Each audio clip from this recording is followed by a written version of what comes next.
Sejam bem-vindos a mais uma aula de anatomia. Nesta videoaula, estarei abordando a anatomia topográfica dos principais vasos e nervos. Então, vamos fazer um apanhado da localização de vasos e nervos situados ao longo do corpo. Além de vasos e nervos, vou, durante a aula, fazer a abordagem também de alguns músculos.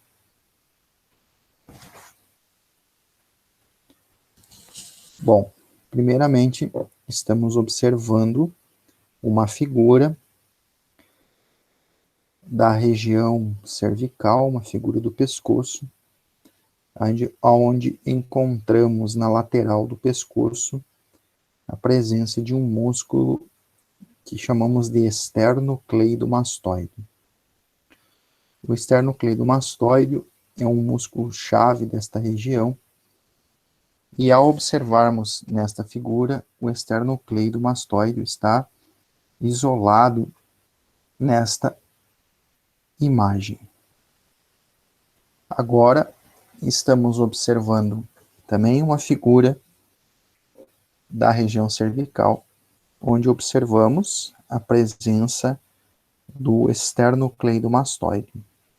Notem vocês que superficialmente ao esternocleidomastoide encontramos uma veia superficial situada no pescoço. Esta veia superficial situada no pescoço, que encontra-se percorrendo a superfície do músculo esternocleidomastoide, denominamos de veia jugular externa. Portanto, na presente figura, estamos identificando na superfície do músculo esternocleidomastoide a presença da veia jugular externa. Nesta outra figura, de vista anterior, conseguimos observar também a presença do esternocleidomastoide e está evidente também a presença da veia jugular externa transitando na superfície do músculo esternocleidomastoide. No pescoço, são várias as veias situadas no pescoço. Uma das principais veias situadas no pescoço é esta que estamos visualizando na figura, a veia jugular externa. Além da veia jugular externa, encontramos no pescoço uma veia jugular que denominamos de jugular interna. Na presente figura, estamos observando a seguinte situação. Notem vocês que o músculo esternocleidomastoide foi rebatido e seccionado. Observamos neste ponto o esternocleidomastoide rebatido e seccionado. Ao rebater o músculo esternocleidomastoide, visualizamos um feixe vasculo-nervoso ou um feixe neurovascular. Nesse feixe vasculo-nervoso, nós temos a presença da veia jugular interna, também a presença da artéria carótida,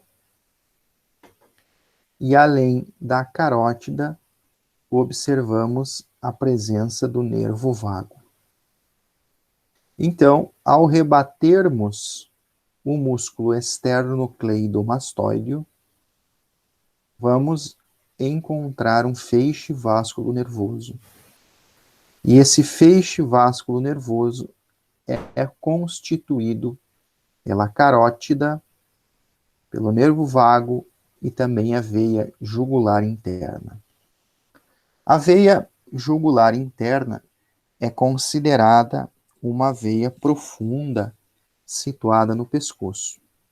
E todas as veias profundas estão acompanhando uma artéria. Neste caso, a jugular interna está acompanhando a artéria carótida, bem como, junto da jugular interna e da carótida, encontramos o nervo vago, que é um nervo craniano responsável pela inervação das vísceras torácicas e abdominais.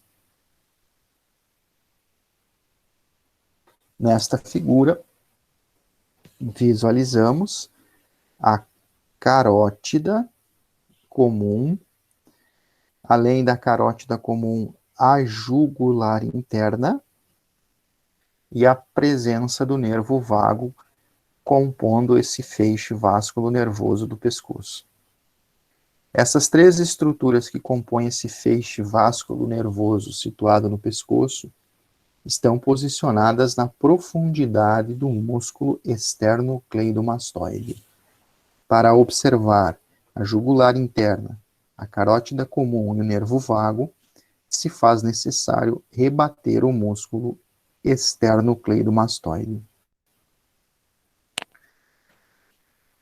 Bom, além da jugular externa, que estamos visualizando neste ponto, e da jugular interna, que estamos visualizando neste outro ponto, encontramos uma terceira veia jugular, que chama-se veia jugular anterior. Observem que aqui estamos com uma dissecção superficial, e aqui observamos uma dissecção um pouco mais profunda. Notem que a jugular interna está acompanhando a carótida comum, ao passo que a jugular externa e a jugular anterior são veias do pescoço que apresentam uma posição, uma situação superficial. Lembrando que as veias superficiais estão posicionadas, estão localizadas na tela subcutânea. Estão posicionadas na tela subcutânea, ou em outras palavras, entre a pele e a face de revestimento dos nossos músculos.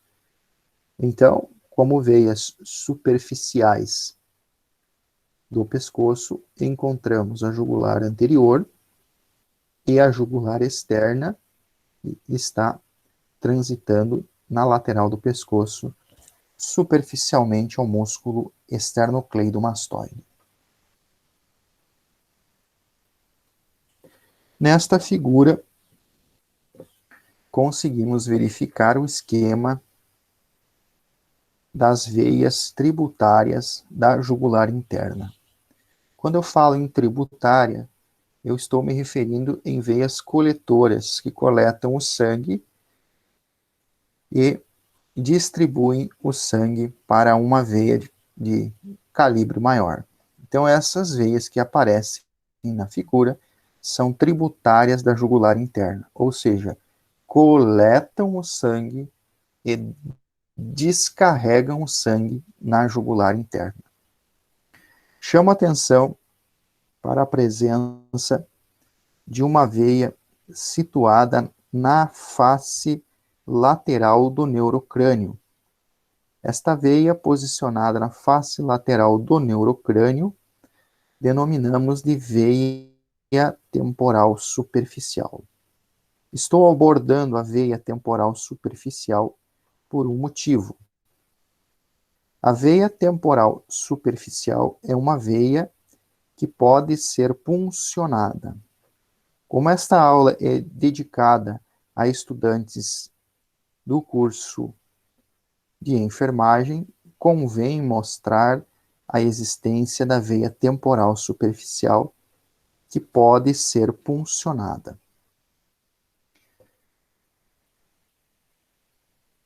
Nesta figura, estamos verificando a seguinte situação. Observem que as veias jugulares estão drenando o sangue em direção das veias braquiocefálicas. Observamos neste ponto aqui a presença das veias braquiocefálicas e observamos a jugular interna, neste lado, e no lado oposto também a presença da jugular interna, aqui a presença da jugular externa, e observem a seguinte situação. As jugulares se fundem com a veia subclávia para formar as veias braquiocefálicas. Então, a junção das jugulares com a subclávia forma a veia braquiocefálica. Aqui estamos com a braquiocefálica direita e aqui está a braquiocefálica esquerda. Estas duas veias braquiocefálicas confluem e se fundem para formar a veia cava superior.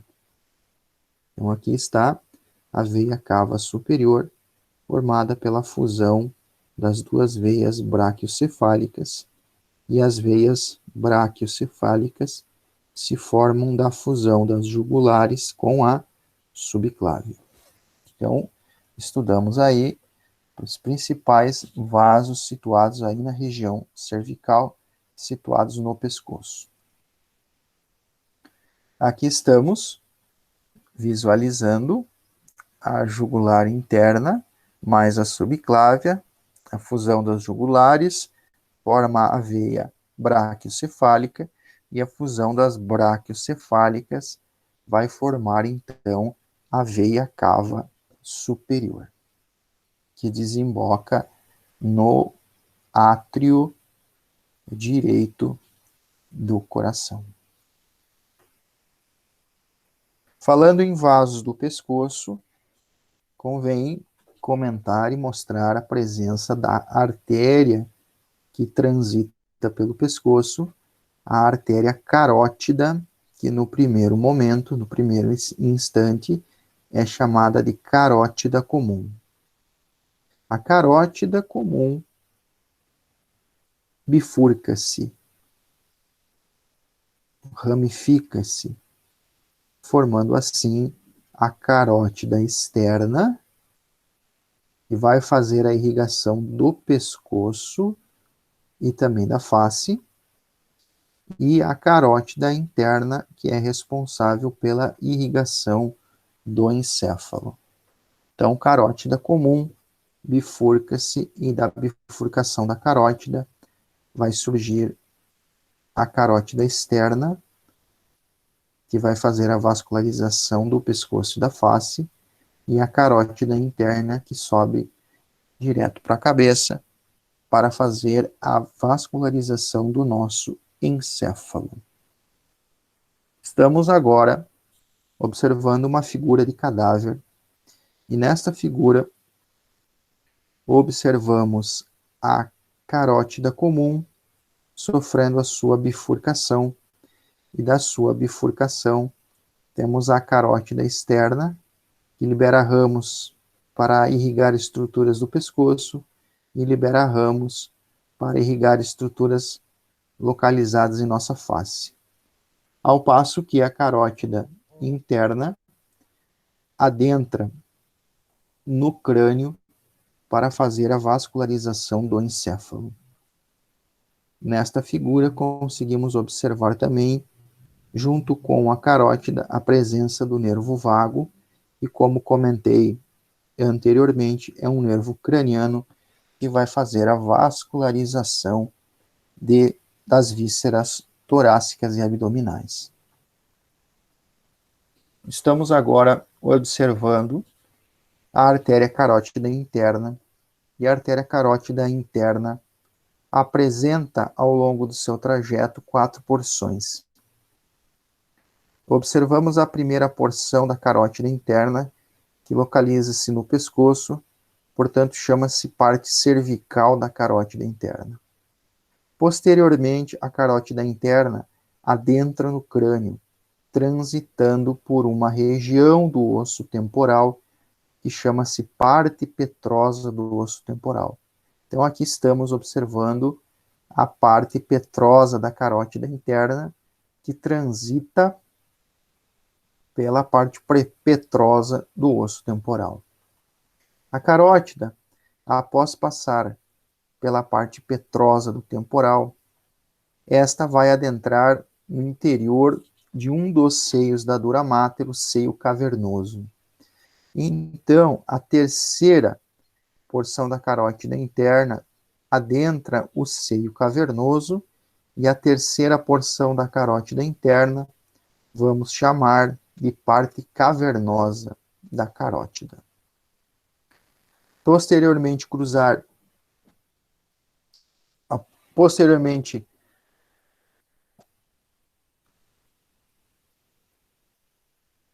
a carótida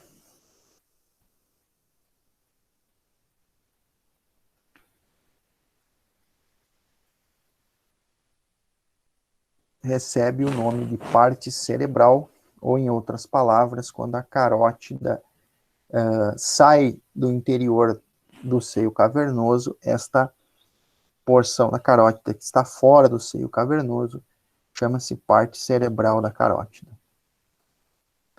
A carótida interna é, portanto, uma artéria que faz a irrigação do nosso encéfalo. É a principal artéria que faz a irrigação do nosso encéfalo. Estamos observando agora a parte cavernosa da carótida interna, que comentei anteriormente. A parte cavernosa da carótida interna transita pelo interior do seio cavernoso. Esta é uma figura de corte frontal que passou pelo seio cavernoso, onde estamos observando a presença da carótida transitando no interior do seio cavernoso. Além da carótida interna, o nosso encéfalo é vascularizado também por sangue proveniente da artéria vertebral. Então, a vascularização do nosso encéfalo se dá através de ramos, se dá através dos seguintes ramos: carótida interna e artéria vertebral. A artéria vertebral está transitando, veja bem, no interior dos forames, situados nos processos transversos das vértebras cervicais. Cada vértebra cervical apresenta um processo transverso, e no interior dos processos transversos das cervicais, nós vamos encontrar a artéria vertebral transitando. Ao observarmos essa figura, conseguimos verificar que a artéria vertebral é um ramo da artéria subclávia. Então, aqui está a subclávia em ambos os lados, e observem que a artéria vertebral é um ramo da subclávia.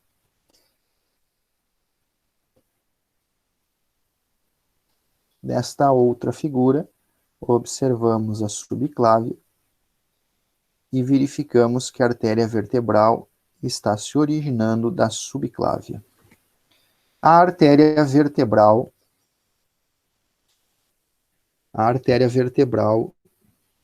e a artéria carótida interna são os vasos sanguíneos que realizam a vascularização do nosso encéfalo. Esse esquema de vasos localiza-se na base do nosso encéfalo e recebe o nome de círculo arterial do cérebro, ou o epônimo polígono de Willis.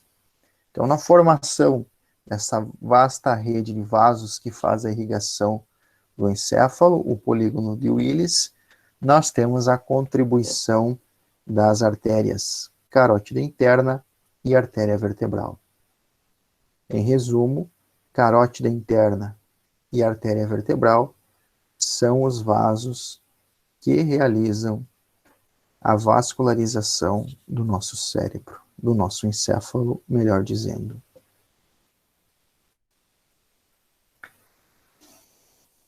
Bom, nesta primeira parte da aula, abordamos vários vasos, várias artérias, várias veias.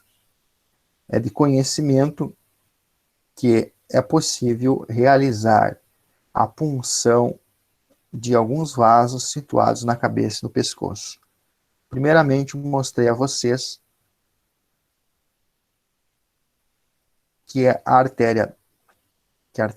veia temporal pode ser puncionada, bem como nesta figura estamos observando a punção da veia subclávia. O termo subclávia refere-se que esta veia localiza-se abaixo da clavícula, então é possível realizar a punção da veia subclávia, como também é possível realizar a punção da veia jugular interna. Então, 3 vasos aí situados na região da cabeça e do pescoço podem ser puncionados. Bom, agora vamos falar de uma estrutura localizada parcialmente no pescoço e na axila. Essa estrutura anatômica denomina-se plexo braquial. O que vem a ser um plexo? O plexo, pessoal, na verdade, é um emaranhado de fibras nervosas. Neste caso, plexo braquial, temos um emaranhado de fibras nervosas, mas a palavra plexo também pode descrever um emaranhado de vasos. O objetivo agora é falar do plexo braquial. O plexo braquial são fibras nervosas que se entrelaçam, e essas fibras nervosas entrelaçadas, que formam o plexo braquial, situam-se uma parte no pescoço e outra parte na axila. As fibras nervosas que compõem o plexo braquial são responsáveis pela inervação sensitiva e motora do membro superior. Então, a inervação do membro superior ocorre através de fibras nervosas, através de nervos provenientes do plexo braquial. Essa estrutura nervosa, chamada de plexo braquial, se formou pela união dos ramos ventrais dos nervos cervicais, C5, C6, C7, C8 e também o primeiro nervo torácico. Então, contribuem para a formação do plexo braquial os ramos ventrais dos nervos C5, C6, C7, C8 e T1, com eventuais contribuições do quarto nervo cervical e do segundo nervo torácico. Mas, normalmente, a formação do plexo braquial ocorre pela junção dos ramos ventrais de C5, C6, C7, C8 e T1. Isso é o que é considerado normal. Após a junção dos ramos ventrais dos nervos C5, C6, C7, C8 e T1, estas fibras se entrelaçam, formando o que chamamos de plexo braquial. Nesta figura de cadáver, conseguimos observar que as fibras que compõem o plexo braquial estão posicionadas entre os músculos escaleno anterior e escaleno médio. Então, aqui está o escaleno anterior e aqui está o escaleno médio. Entre o escaleno anterior e o escaleno médio, observamos as fibras do plexo braquial. Nesta figura, também é possível verificar a presença da artéria subclávia transitando entre os músculos escalenos.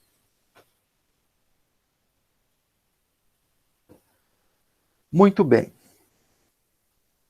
Esta representação está mostrando a formação do plexo braquial. Então, como comentei, os ramos ventrais dos nervos C5, C6, C7, C8 e T1 se entrelaçam, trocam fibras e assim formam o nosso plexo braquial. O plexo braquial apresenta, primeiramente, os ramos ventrais dos nervos cervicais, e notem que os ramos ventrais dos nervos cervicais sofrem uma fusão, e da fusão destes ramos ventrais dos nervos cervicais, nós vamos encontrar a presença de troncos. Portanto, a fusão dos ramos ventrais de C5 e C6 formam o tronco superior. O ramo ventral de C7 isoladamente vai formar o tronco médio. E os ramos ventrais de C8 e T1 se fundem para formar o tronco inferior. Então, 3 troncos. Após a fusão dos ramos ventrais e o surgimento dos troncos, observamos uma divisão destas fibras nervosas. Uma parte das fibras nervosas que compõem os troncos posiciona-se anteriormente e outra parte posiciona-se posteriormente. Então, após a formação dos troncos, observa-se no plexo braquial uma divisão anterior e uma divisão posterior. Após a divisão posterior e anterior, ocorre a formação de 3 fascículos. Um fascículo lateral, um fascículo medial e um fascículo posterior. Após o surgimento dos fascículos, as fibras que compõem o plexo braquial se ramificam e assim formam os principais nervos terminais do plexo. Os principais nervos terminais do plexo braquial são o nervo axilar, o nervo radial, o nervo ulnar, nervo mediano e nervo músculo cutâneo. Estes nervos, radial, axilar, ulnar, mediano e músculo cutâneo, direcionam-se para o membro superior, fazendo assim a inervação sensitiva dos músculos. A inervação motora dos músculos e a inervação sensitiva do nosso membro superior. Estamos aqui observando uma figura de cadáver, uma dissecção, onde fica claro que na formação do plexo braquial existe a contribuição dos ramos ventrais de C5 e C6 C7, C8 e T1. Observem que os ramos de C5 e C6 formam o tronco superior, o ramo ventral de C7 forma o tronco médio, os ramos ventrais de C8 e T1 formam o tronco inferior. Após o surgimento dos troncos, há uma divisão anterior e posterior das fibras. Aqui estamos observando a divisão anterior e lá no fundo a divisão posterior das fibras. Após a divisão anterior e posterior, surgem os fascículos. Fascículo lateral, fascículo medial e fascículo posterior. Os fascículos do plexo braquial estão dispostos ao entorno da artéria axilar. Então, fascículo lateral, porque está na lateral da artéria. Fascículo medial, porque está no lado medial da artéria. E fascículo posterior, porque posiciona-se posteriormente à artéria. E como falei, após o surgimento dos fascículos, ocorre a formação dos nervos terminais do plexo braquial. Aqui estamos observando a artéria axilar e os fascículos que estão distribuídos ao entorno da artéria axilar.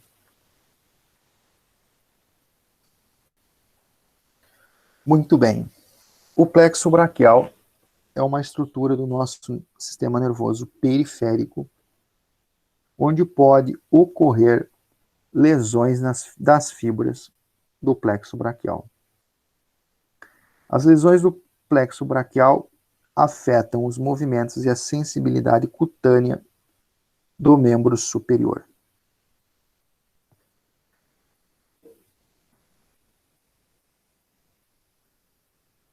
O plexo braquial pode ser lesado na sua parte superior, ou seja, a parte superior do plexo braquial recebe contribuições dos ramos ventrais de C5 e C6, e as lesões das partes superiores do plexo braquial podem ocorrer da seguinte forma. Nessa figura, estamos observando um sujeito que sofreu um trauma, e nesse trauma ocorre um aumento excessivo no ângulo entre o pescoço e o ombro. Esse sujeito estava sobre uma estrutura, sobre um andaime, por exemplo, e ao cair do andaime, ao bater no chão, ocorreu um aumento no ângulo entre a cabeça e o pescoço, ocorreu um estiramento nesta região, e o estiramento que ocorreu nesta região provocou lesões nas fibras da parte superior do plexo. Um segundo exemplo de lesão da parte superior do plexo braquial pode ocorrer durante o parto vaginal, durante o parto normal, onde nesta representação observamos um estiramento excessivo do pescoço durante o parto vaginal. E este estiramento excessivo do pescoço durante a retirada do feto pode ocasionar em lesão na parte superior do plexo braquial. Lesões na parte inferior do plexo braquial também podem ocorrer. São menos comuns, mas também podem ocorrer. Lesões na parte inferior do plexo braquial ocorrem quando o membro superior é puxado para cima subitamente. Então aqui estamos observando um sujeito que, ao escorregar do tronco da árvore, acaba se agarrando em um galho, e ao se agarrar no galho, ocorre uma lesão nas fibras do plexo braquial. Um segundo exemplo de lesão na parte inferior do plexo braquial pode ocorrer quando o membro superior de um bebê é puxado excessivamente durante o parto vaginal. Então, pessoal, lesões no plexo braquial podem ocorrer. Dividimos as lesões do plexo braquial em lesões da parte superior, que são mais comuns, e lesões na parte inferior do plexo, que são menos comuns. Lembrando que essas lesões afetam os movimentos e a sensibilidade cutânea do membro superior.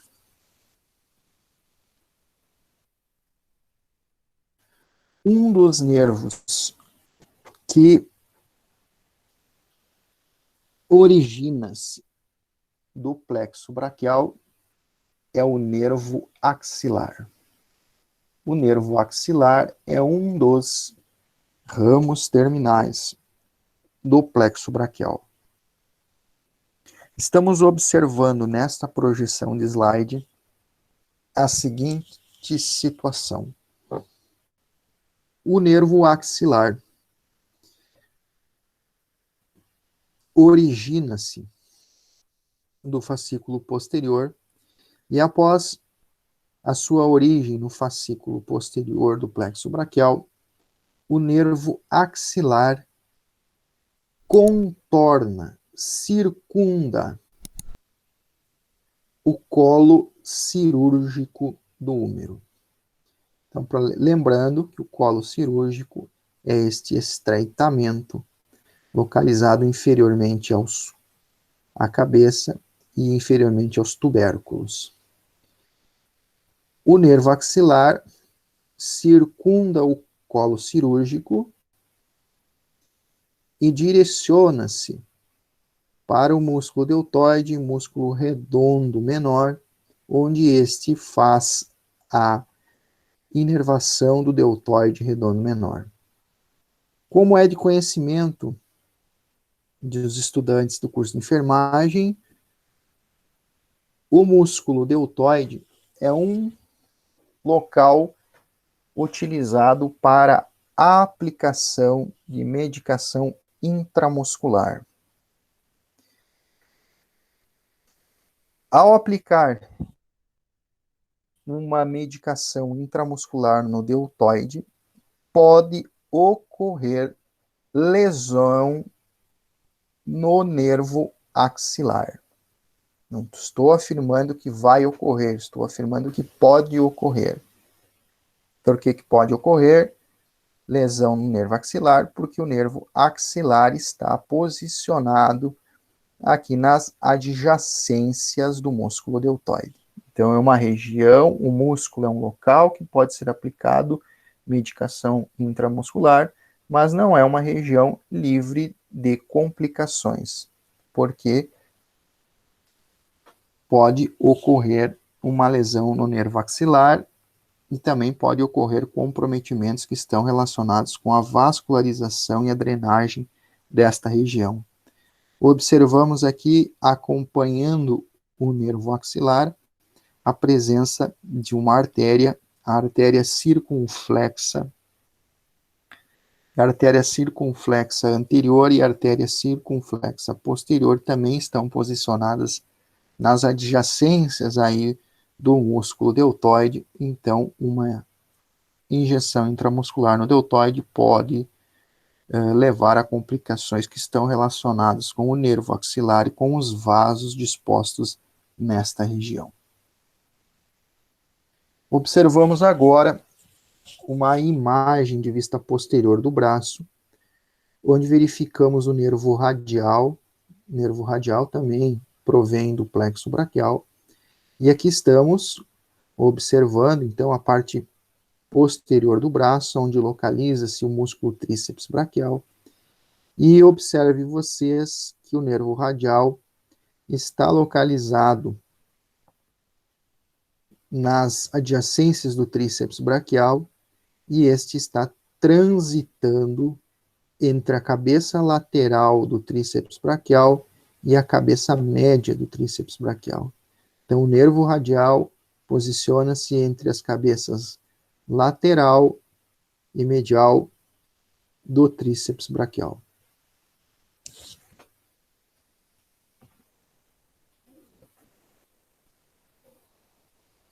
Agora estamos observando uma figura de vista anterior, onde verificamos a face anterior do braço. Na face anterior do braço, o músculo superficial situado neste local é o músculo bíceps braquial. Então, estamos aqui observando o bíceps braquial, que é considerado um músculo satélite, um músculo-chave dessa região.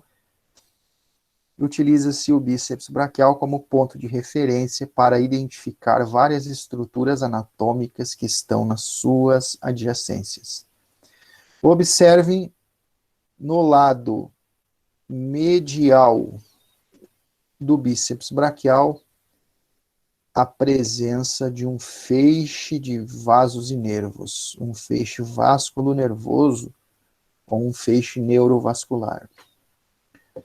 O músculo bíceps braquial, ele proporciona no lado medial o surgimento de um sulco, que chamamos de sulco bicipital medial. Ver se eu tenho uma outra imagem aqui para mostrar para vocês. Pode ser essa aqui, ó. Então, aqui está o bíceps braquial. Vamos tentar aumentar aqui. Aumentamos a imagem. Aqui está o bíceps braquial. No lado medial do bíceps braquial, observamos um sulco, que chamamos de sulco bicipital medial. E no lado lateral do bíceps, observamos um outro sulco, o sulco bicipital lateral. Tanto no sulco bicipital lateral, quanto no sulco bicipital medial, visualizamos a presença de vasos e nervos. Portanto, o músculo bíceps braquial é um músculo chave, é um músculo satélite desta região, pois ele serve de referência para encontrarmos várias estruturas anatômicas que estão nas suas adjacências. Como comentei com vocês, dentro do sulco bicipital medial, nós vamos encontrar um feixe de vasos e nervos. E nesse feixe vasculo-nervoso, que está no sulco bicipital medial, encontramos a artéria e as veias braquiais. Nesta figura, estamos observando somente a presença da artéria, mas acompanhando a artéria braquial, temos as veias braquiais. No sulco bicipital medial, além da artéria e veia braquial, nós vamos encontrar o nervo ulnar, o nervo mediano e também uma veia superficial que chama-se veia basílica. Nervo ulnar, nervo mediano são provenientes do plexo braquial. A artéria e veia braquial compondo o feixe vasculo nervoso, e na superfície desse feixe vasculo nervoso, também dentro do sulco bicipital medial, vamos encontrar uma veia superficial do membro superior, que chamamos de veia basílica. Aqui estamos visualizando a presença da veia basílica localizada no sulco bicipital medial, aqui ela, a basílica, no sulco bicipital medial, e no sulco bicipital lateral, também vamos encontrar uma veia superficial do membro superior, a veia denominada de cefálica. Bom, as veias superficiais que estão posicionadas no nosso membro superior também podem ser punçadas. Portanto, vamos verificar as principais veias superficiais do membro superior. Também podem ser puncionadas, né? Desculpe. Convém lembrar que as veias superficiais do membro superior são subcutâneas, ou seja, estão localizadas abaixo da pele, ou em outras palavras, estão abaixo da pele e acima da fáscia muscular. Fáscia muscular é a membrana de revestimento dos nossos músculos. Então, aqui estamos observando a presença da fáscia e aqui estamos observando a pele rebatida, e logo abaixo da pele existe uma camada de tecido chamado tecido subcutâneo, onde essas veias superficiais estão posicionadas, e aqui estamos observando a fáscia.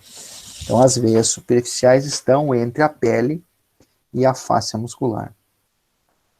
As veias superficiais do membro superior originam-se na nossa mão, em uma rede de vasos, ou numa rede de veias, que chamamos de rede venosa dorsal da mão.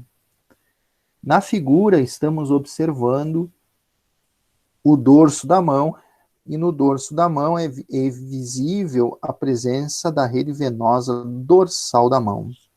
As veias superficiais do membro superior iniciam na rede venosa dorsal da mão.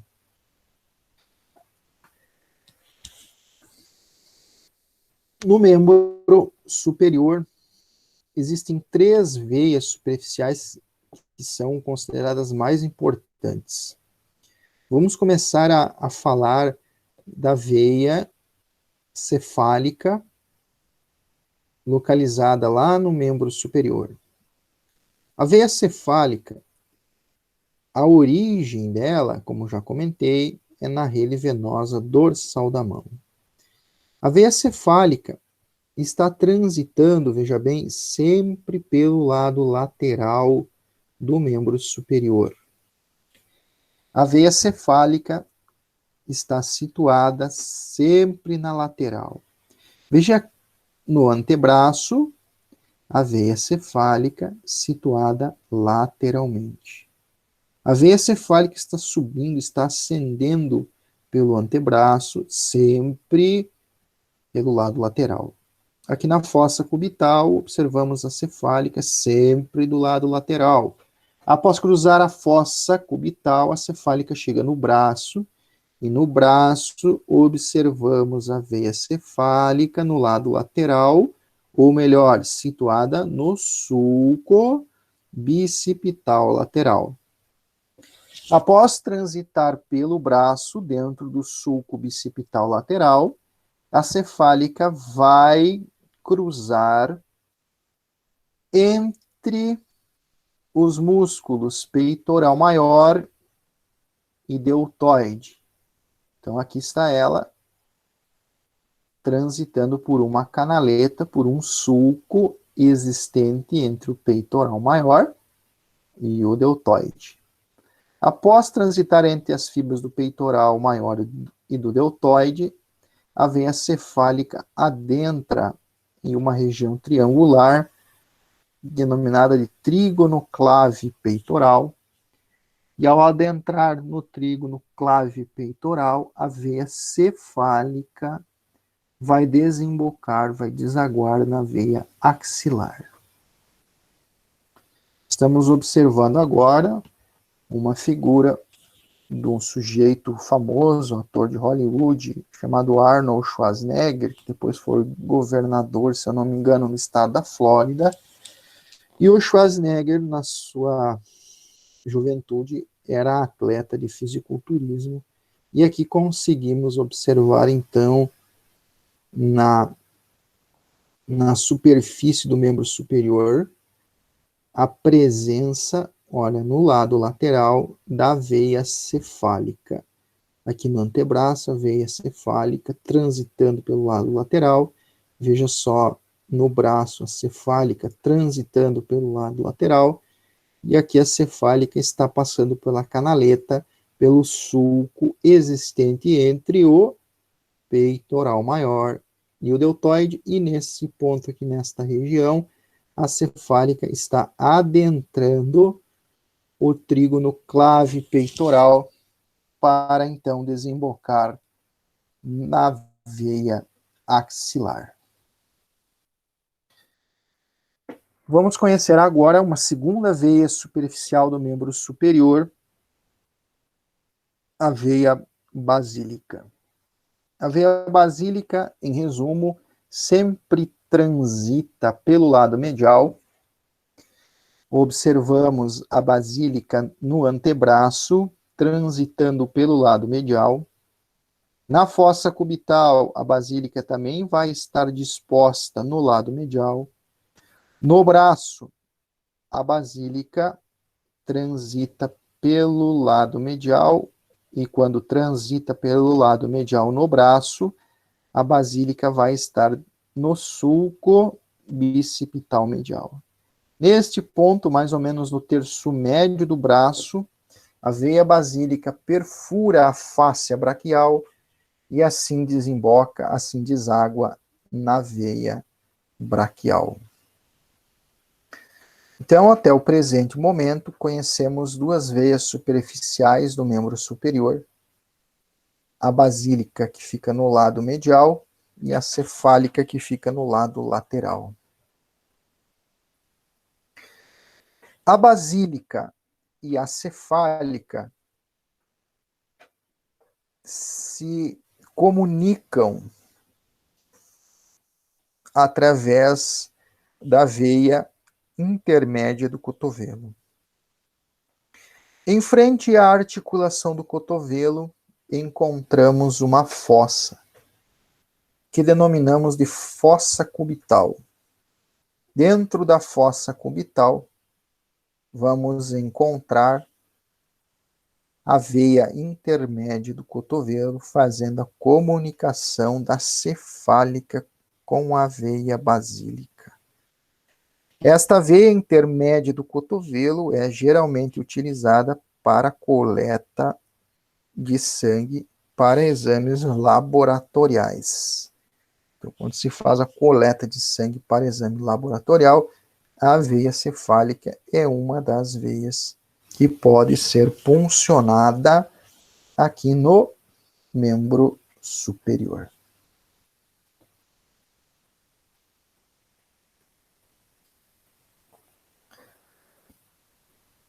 Bom, o nervo ulnar, que é um dos nervos que transita pelo sulco bicipital medial, após transitar pelo sulco bicipital medial, o nervo ulnar direciona-se posteriormente. Saindo do sulco, este direciona-se posteriormente e na região da articulação do cotovelo, vamos encontrar o nervo ulnar transitando posteriormente ao sulco, posteriormente ao epicôndilo medial do úmero.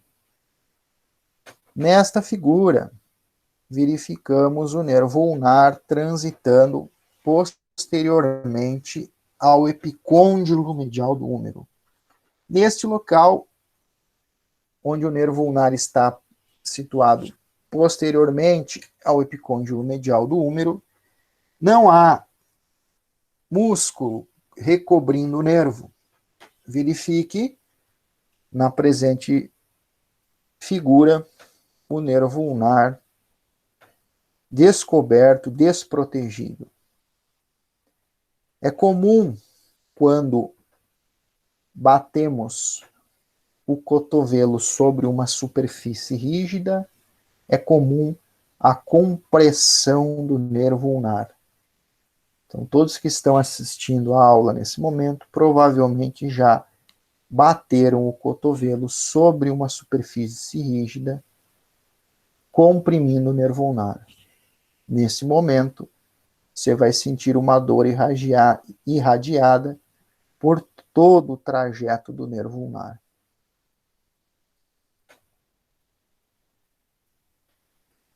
O nervo mediano, que também está localizado no sulco bicipital medial, percorre todo o sulco bicipital medial, cruzando pela fossa cubital, adentrando no antebraço.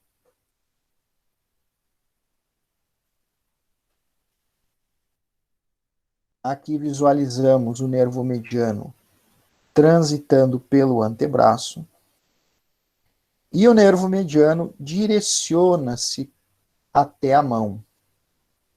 Aqui está o nervo mediano direcionando-se até a mão.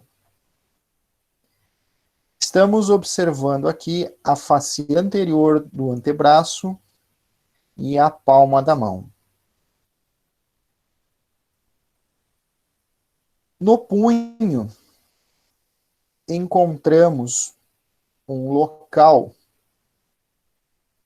situado anteriormente à articulação, que denominamos de túnel do carpo. Então, aqui está uma imagem de vista anterior, o antebraço, aqui a articulação do punho, e aqui embaixo já estamos na mão. Na região do punho, anteriormente, existe um canal, um túnel, que chama-se túnel do carpo. No túnel do carpo, cruzam os tendões dos músculos flexores da mão e dos dedos. E junto com o tendão, com os tendões dos músculos flexores, transita pelo túnel do carpo o nervo mediano. O nervo mediano é o único nervo do membro superior que transita, que passa pelo túnel do carpo. Aqui estamos observando o nervo mediano e os tendões dos músculos flexores da mão e dos dedos, cruzando o túnel do carpo. No interior do túnel do carpo, o nervo mediano pode ser comprimido, ocasionando em uma situação patológica que denominamos de síndrome do túnel do carpo. É a compressão do nervo mediano quando esse transita pelo interior do túnel do carpo. Nesta figura de corte transversal, observamos o túnel do carpo. Esqueci de comentar, o túnel do carpo é recoberto por uma bainha de tecido, o retináculo dos flexores. Aqui estão os ossos do carpo. Aqui estão os tendões dos músculos flexores da mão e dos dedos. E junto com o tendão dos flexores, encontramos transitando dentro do túnel do carpo o nervo mediano.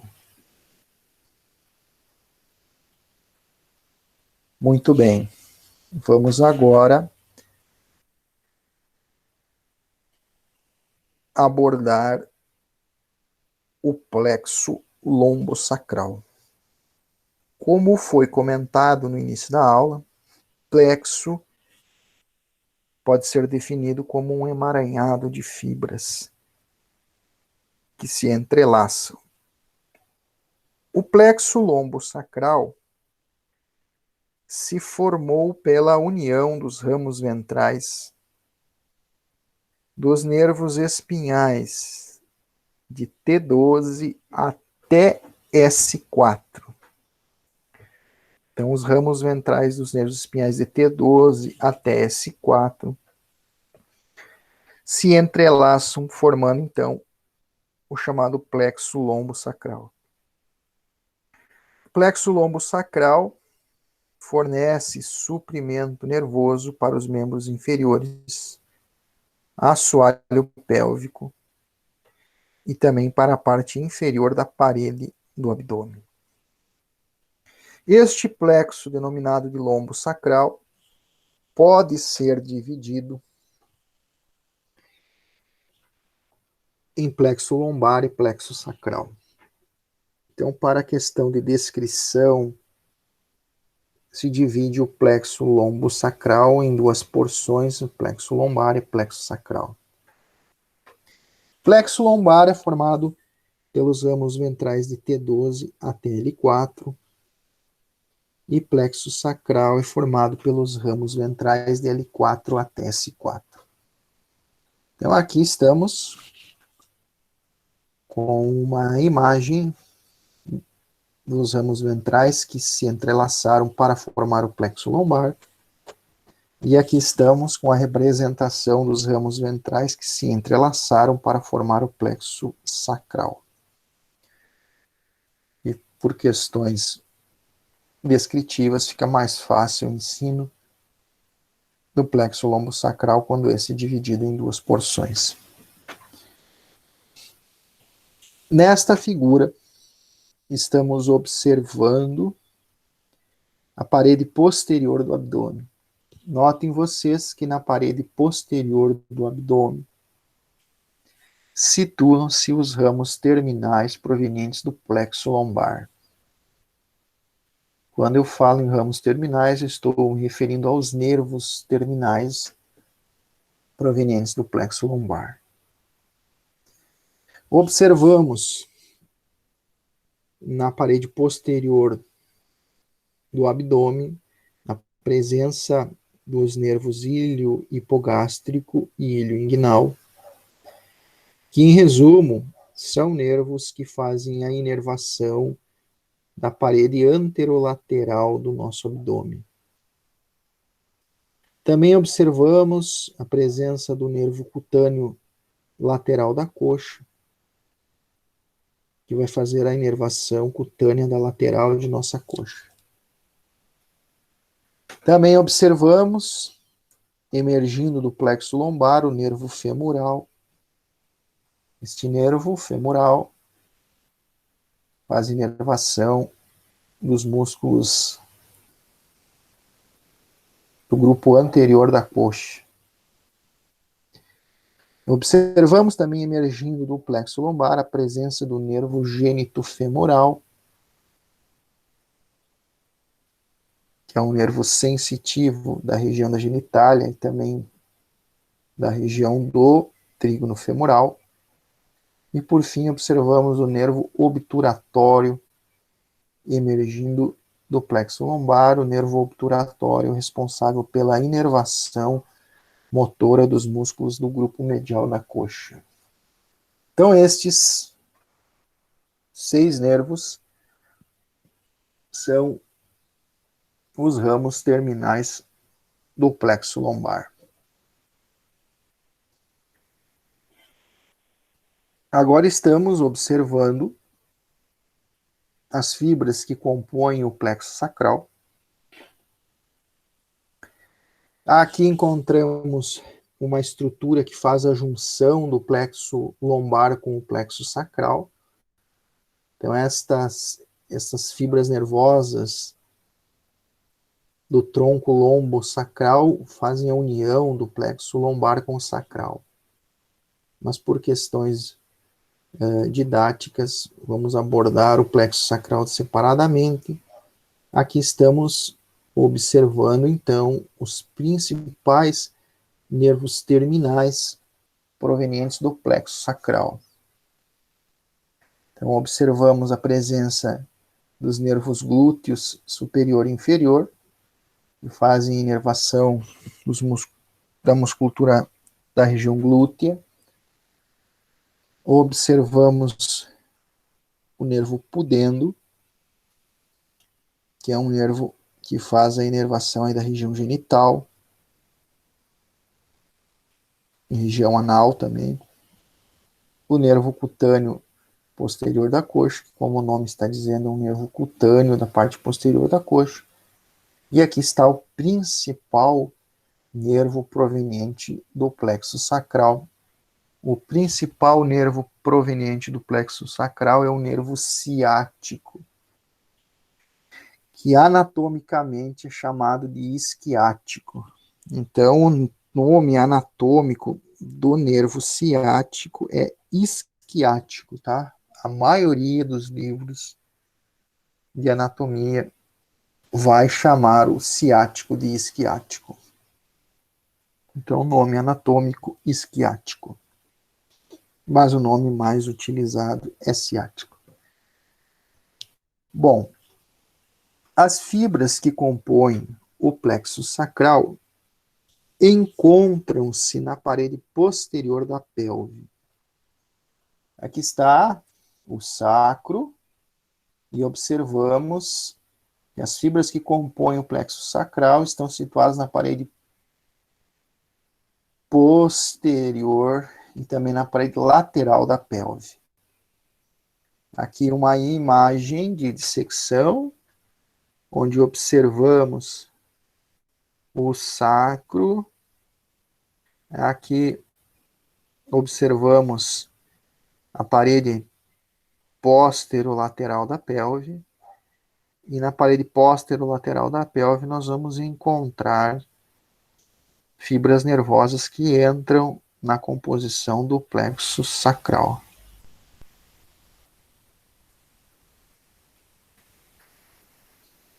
Essas fibras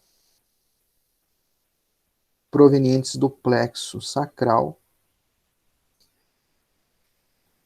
atravessam ou emergem através de um forame situado na pelve, chamado-se forame isquiático maior.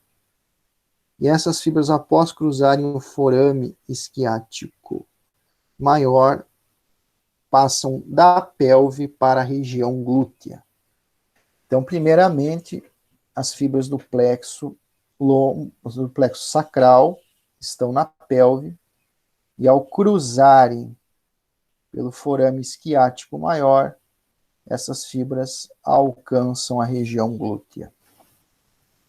Aqui estamos numa imagem de vista lateral, onde observamos o forame isquiático maior, situado em nossa pelve. As fibras do plexo atravessam por este forame, para então alcançar a região glútea. Observem vocês que o forame isquiático maior está sendo dividido em dois pequenos forames. A estrutura anatômica que divide o forame isquiático maior em dois pequenos forames é o músculo piriforme. Então, observem o músculo piriforme dentro do forame isquiático maior.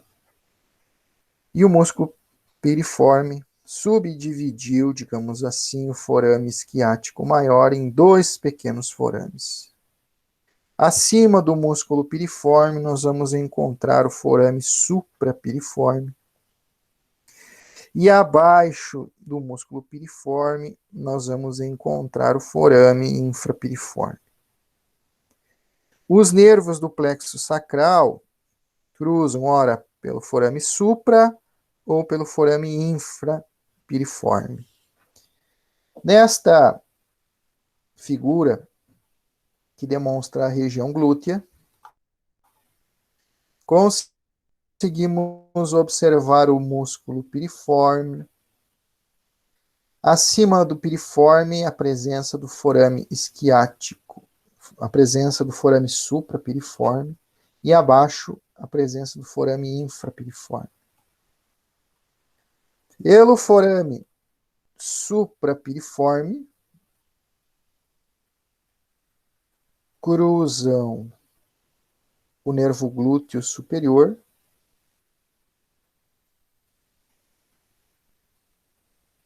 e também os vasos glúteos superiores. Aqui está o nervo glúteo superior e aqui está os vasos glúteos superiores cruzando pelo forame suprapiriforme. Pelo forame infrapiriforme, situado abaixo do músculo piriforme, cruzam as seguintes estruturas. O nervo pudendo, que vai para a região anal, região genital. O nervo glúteo inferior. Os vasos glúteos inferiores. O nervo cutâneo posterior da coxa. E o nervo isquiático, que é conhecido também como o nome de ciático. Então, pessoal, são várias estruturas anatômicas que atravessam pelo forame supra e pelo forame infrapiriforme. Pelo forame suprapiriforme cruza nervo e vasos glúteos superiores. E pelo forame infrapiriforme cruza nervo pudendo, nervo cutâneo posterior da coxa, nervo ciático, além do nervo e dos vasos glúteos inferiores.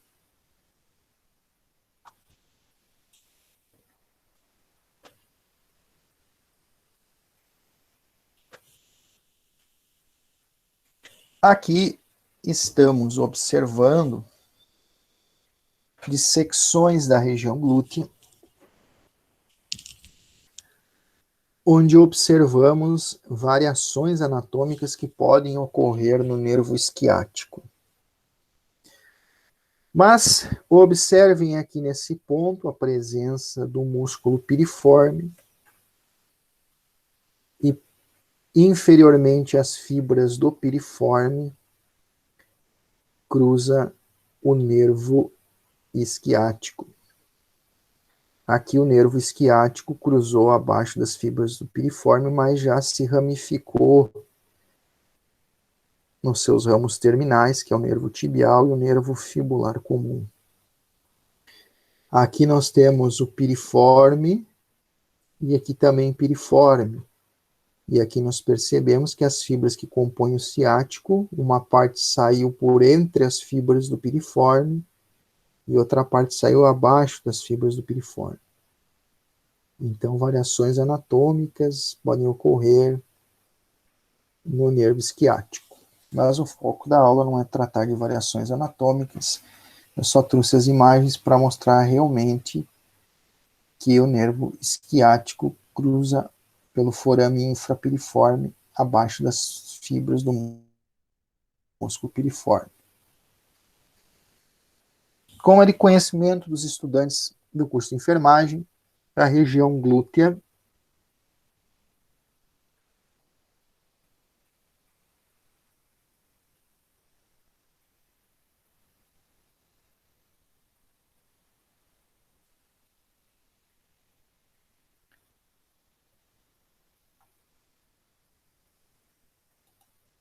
a região glútea é um local utilizado para aplicação de medicação intramuscular.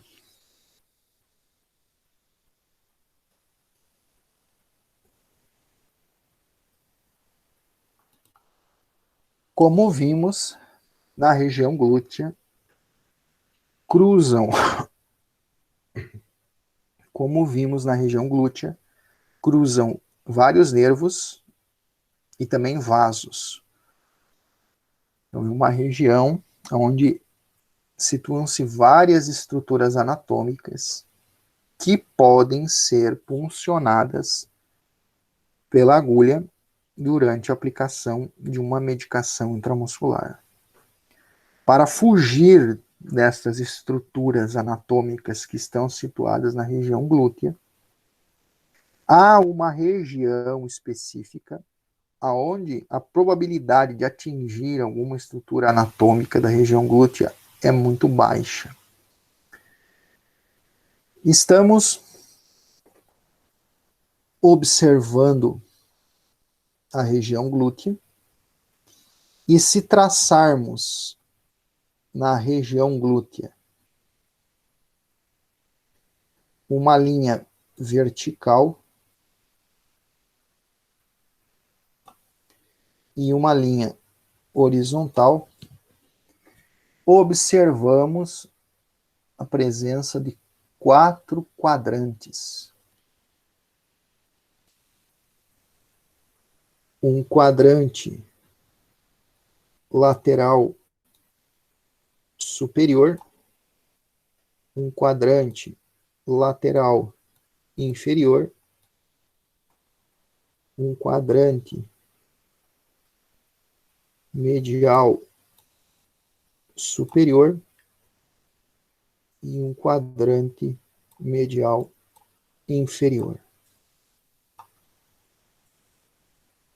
A estrutura, o quadrante alvo, onde a probabilidade de você acertar uma estrutura anatômica é menor, é o quadrante lateral superior. Então, o quadrante lateral superior da região glútea é a região alvo para ser aplicado medicação intramuscular na região glútea. É o local onde eu tenho menos probabilidade de atingir um vaso ou um nervo que transita pela região glútea. Também pode ser aplicado medicação intramuscular na parte anterior da região glútea. Então, aqui na figura de vista lateral, observamos uma região demarcada e a parte anterior da região glútea também pode ser alvo para aplicação de medicação intramuscular. Se eu traçar uma linha vertical e uma linha horizontal na região glútea, eu consigo verificar 4 quadrantes, e é no quadrante lateral superior onde eu tenho uma menor probabilidade de atingir vasos e nervos que passam pela região glútea.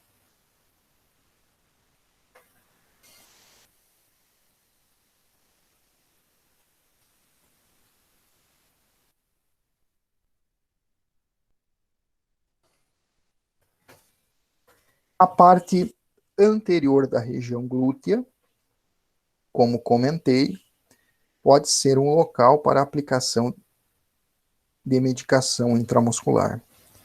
Como observamos na presente imagem, o sujeito está palpando a região onde o seu dedo indicador está sobre a espinha ilíaca anterosuperior e ao afastar o indicador e o dedo ao afastar o dedo médio o máximo possível, é neste local entre o indicador e o dedo médio que deve ser atingido pela agulha durante a aplicação de uma medicação intramuscular.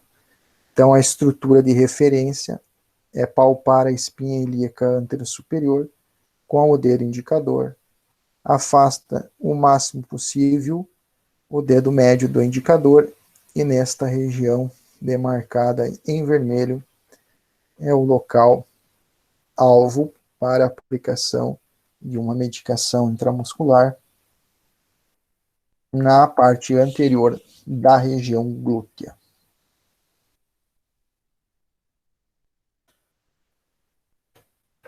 Estamos observando agora uma coxa através de uma vista anterior.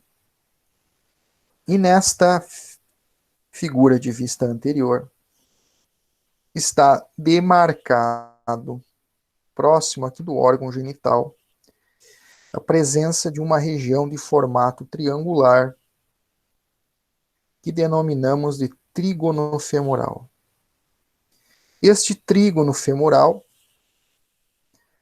é delimitado na parte superior pelo ligamento inguinal, na parte medial pela margem medial do músculo adutor longo e no lado lateral pela margem medial do sartório. Então, ligamento inguinal na parte superior, adutor longo no lado medial e sartório no lado lateral. Essas três estruturas delimitam o trígono femoral. No assoalho do trígono femoral, nós vamos encontrar o músculo ilho-psoas, o pectíneo, o adutor longo. Estes três músculos situam-se no assoalho do trígono. Ilho-psoas, pectíneo e adutor longo. E recobrindo, ou seja, no teto do trígono femoral, existe uma fáscia de revestimento dos músculos da coxa, que chama-se fáscia lata. Então, aqui observamos a região do trígono femoral recoberta por esta membrana esbranquiçada, a fáscia lata. Aqui numa imagem de cadáver, a face de revestimento do membro inferior. Então, a fáscia lata recobre, forma o teto do trígono femoral. Estamos falando do trígono femoral porque esta região é uma região alvo para a realização de vários procedimentos. Por exemplo, posso, através do trígono femoral, acessar facilmente uma artéria de grosso calibre, a artéria femoral. Também tenho acesso à veia femoral. Então, vários procedimentos a nível hospitalar podem ser realizados aí na região do trígono femoral, onde eu tenho acesso ao sistema arterial com uma certa facilidade, porque dentro do trígono femoral existe uma artéria chamada de femoral, e a artéria femoral nesta região posiciona-se na superfície. No interior do trígono femoral, pessoal, nós vamos encontrar a artéria femoral, a veia femoral e o nervo femoral. Então, são três estruturas anatômicas posicionadas dentro do trígono femoral. Como falam os alunos, é a nave, nervo, artéria e veia. Nave, nervo, artéria e veia. Observe a artéria femoral no centro do trígono femoral, centralizada no interior do trígono femoral, a artéria femoral. Lateralmente, encontramos o nervo femoral. E medialmente, encontramos a veia femoral. Em um procedimento onde eu necessito a coleta de sangue arterial, procedimento chamado de gasometria, onde eu preciso de sangue arterial para verificar a saturação de oxigênio do paciente, eu preciso puncionar a artéria femoral. E veja que a artéria femoral está dentro do trígono femoral, bem no centro. Na lateral nós vamos encontrar o nervo femoral. E no lado medial nós vamos encontrar a veia femoral.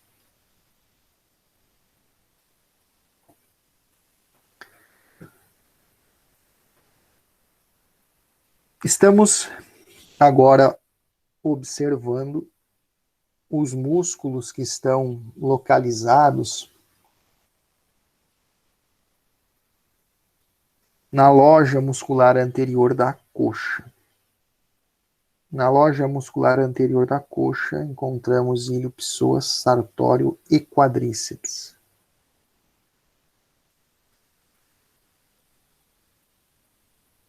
Na região anterior da coxa, é possível realizar a aplicação de medicação intramuscular.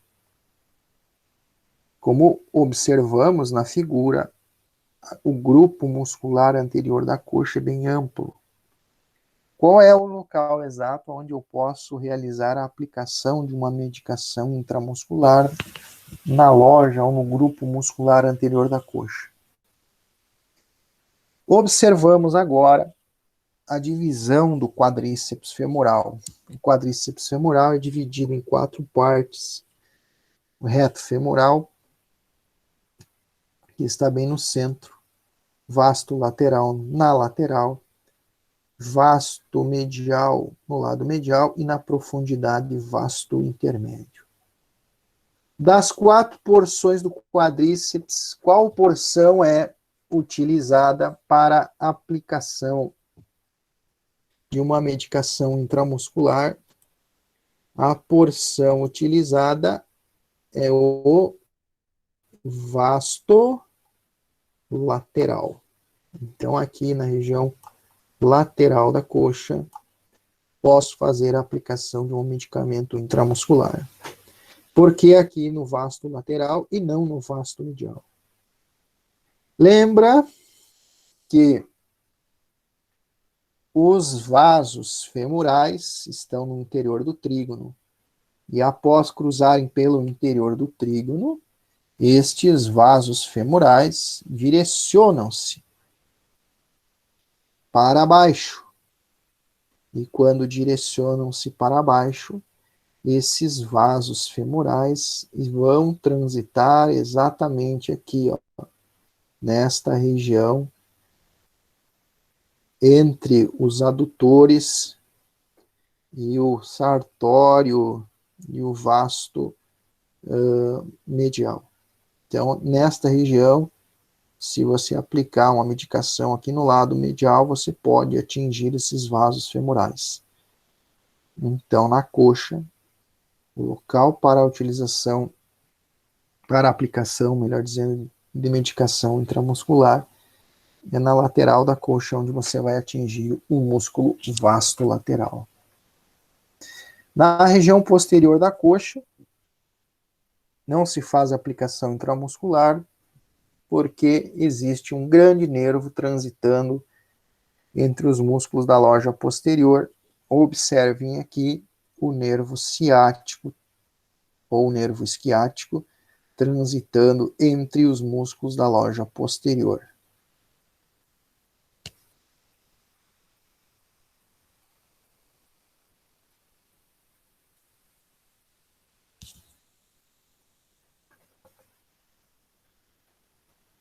No membro inferior, existem várias veias superficiais, mas as mais importantes e as que receberam uma denominação são a safena magna e a safena parva. Observamos nesta figura todo o trajeto da veia safena magna. A safena magna origina-se na margem medial do pé, a origem dela é na margem medial do pé. A safena magna, posteriormente, ascende em direção à perna. Quando passa do pé para a perna, a safena magna vai cruzar em frente ao maléolo medial. Aqui está a safena magna cruzando em frente ao maléolo medial. Ou nesse outro ponto, aqui a safena magna transitando em frente ao maléolo medial. A safena magna transita pela perna, sempre pelo lado medial. No joelho, a safena magna continua no lado medial, subindo em direção à coxa. Na coxa, a safena magna vai adentrar a região do trígono femoral, desembocando, desaguando na veia femoral.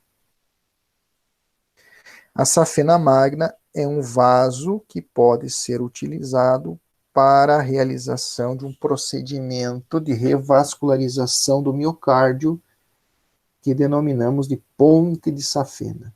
Então, pode-se retirar a safena, que é uma veia, para fazer uma ponte de safena, uma ligação, uma ponte para revascularizar alguma artéria, alguma coronária que está ficando obstruída. Observamos nessa figura de cadáver que a safena magna está localizada antes da fáscia muscular, no interior da tela subcutânea.